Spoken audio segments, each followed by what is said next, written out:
नमस्कार प्रिय दर्शकों, मैं यशराज तिवारी आप सभी का बहुत बहुत स्वागत करता हूं प्रोफेशनल एस्ट्रोलॉजी पर। आज मैं आप सभी के सम्मुख उपस्थित हुआ हूं दी एस्ट्रोलॉजी शो के एपिसोड नंबर 17 को लेकर। दी एस्ट्रोलॉजी शो में मैं आप सभी दर्शकों के द्वारा पूछे गए प्रश्नों के जवाब देता हूं। वो जो प्रश्न है आपके, वो ज्योतिष से संबंधित हो सकते हैं, पूजा पाठ से संबंधित हो सकते हैं, आपकी जन्म कुंडली की प्लैनेटरी पोजीशन से संबंधित हो सकते हैं, किसी भी तरह के ज्योतिषीय उपाय को अगर आप जानना चाहते हैं, या आपकी जन्म कुंडली से संबंधित कोई भी प्लैनेटरी कॉम्बिनेशन जो आपको समझ में नहीं आ रहा है, या हमारी ऑकल्ट साइंस की फील्ड से रिलेटेड कोई भी प्रश्न अगर आपके मन में उत्पन्न होता है, तो उन प्रश्नों के जवाब आप मुझसे इस कार्यक्रम के माध्यम से पा सकते हैं। क्या करना होगा आपको अपने प्रश्न पूछने के लिए? इसी वीडियो के कमेंट सेक्शन में जाकर के अपने नाम के साथ में अपने स्पेसिफिक प्रश्न को पोस्ट कर दीजिए। जैसे ही द एस्ट्रोलॉजी शो का नेक्स्ट एपिसोड आता है, आप सभी दर्शकों के द्वारा पूछे गए प्रश्नों के जवाब को लेकर के मैं आप सभी के सम्मुख इस कार्यक्रम में उपस्थित हो जाऊंगा। अब बिना विलंब की अपने आज के इस कार्यक्रम की शुरुआत करते हैं।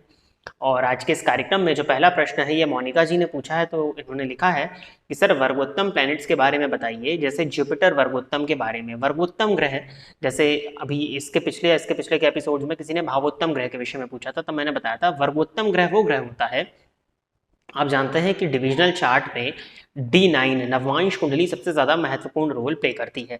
यदि कोई भी प्लैनेट जन्म कुंडली में जिस राशि में D1 चार्ट में बैठा है, जन्मांक कुंडली लग्न कुंडली में बैठा है, उसी राशि में अगर वो ग्रह नवमांश कुंडली अर्थात D9 कुंडली में बैठ जाए, तो वो ग्रह वर्गोत्तम कहलाता है।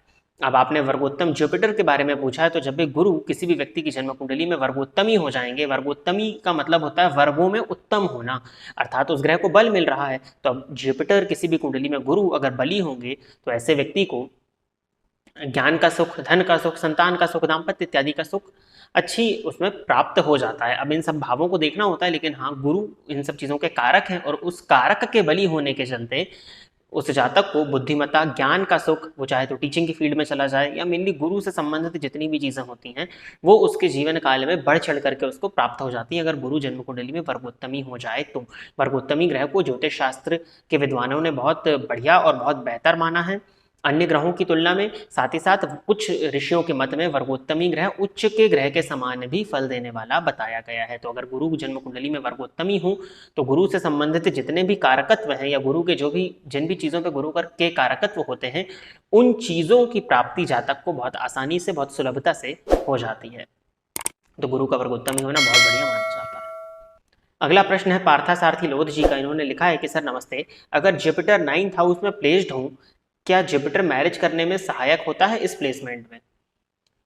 देखिए, जन्म कुंडली के नवम भाव में गुरु का होना गुरु को अति विशिष्ट कारक बना देता है। तो गुरु का अति विशिष्ट कारक भाव में बैठा ऐसा व्यक्ति अति भाग्यवान हो जाता है, या अति सौभाग्यशाली हो जाता है।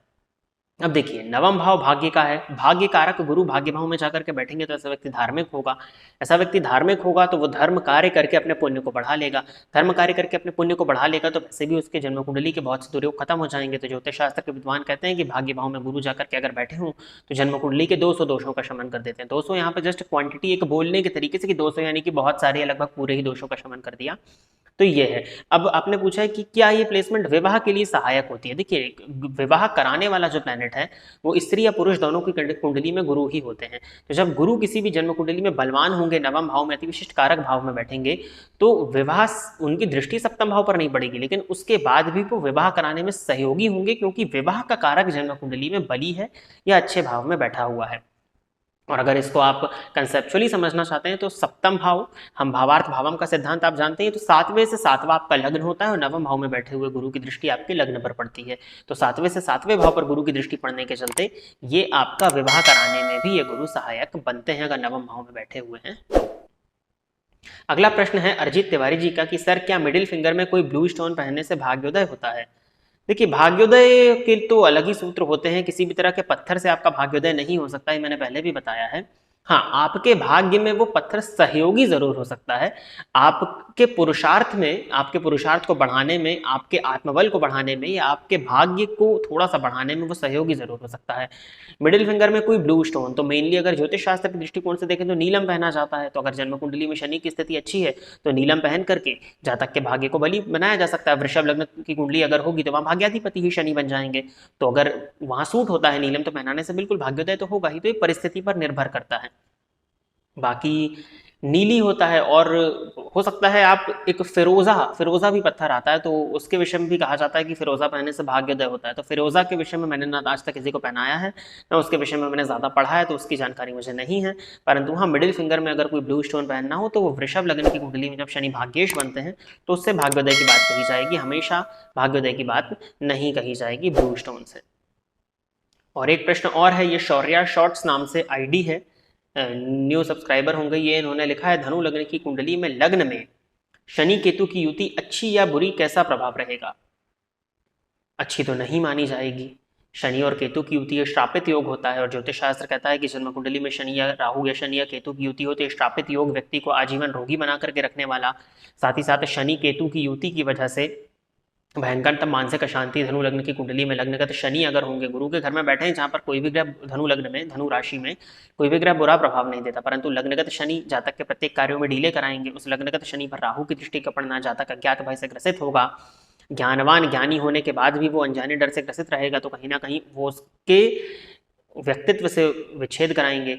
लग्न में शनि केतु की युति आपको पेट का रोगी या पेट से संबंधित परेशानी या नाना प्रकार के रोग आपको देने वाली हो जाएगी, तो कहीं ना कहीं परेशानी का कारण तो बनेगा, तो इस युति को अच्छा तो नहीं माना जाएगा। हाँ, अगर आप किसी तरह का मेडिटेशन करना चाहते हैं तो उसके लिए बेनिफिशियल है, लेकिन उस मार्ग पर भी चलने के लिए शुरू में भयंकरतम कठिनाइयां देखने में मिलेंगी, तो इसको बिल्कुल भी अच्छा तो नहीं माना जाएगा। ये प्रभाव परेशानी वाला ही है, कंसंट्रेशन की परेशानी, नाना प्रकार की परेशानियां, भ्रम, मानसिक अशांति, डिप्रेशन तक की स्थिति अगर सूर्य चंद्रमा पीड़ित हो तो ये युति दे सकती है। तो इसका बिल्कुल भी प्रभाव लग्न में श्रेष्ठ नहीं है।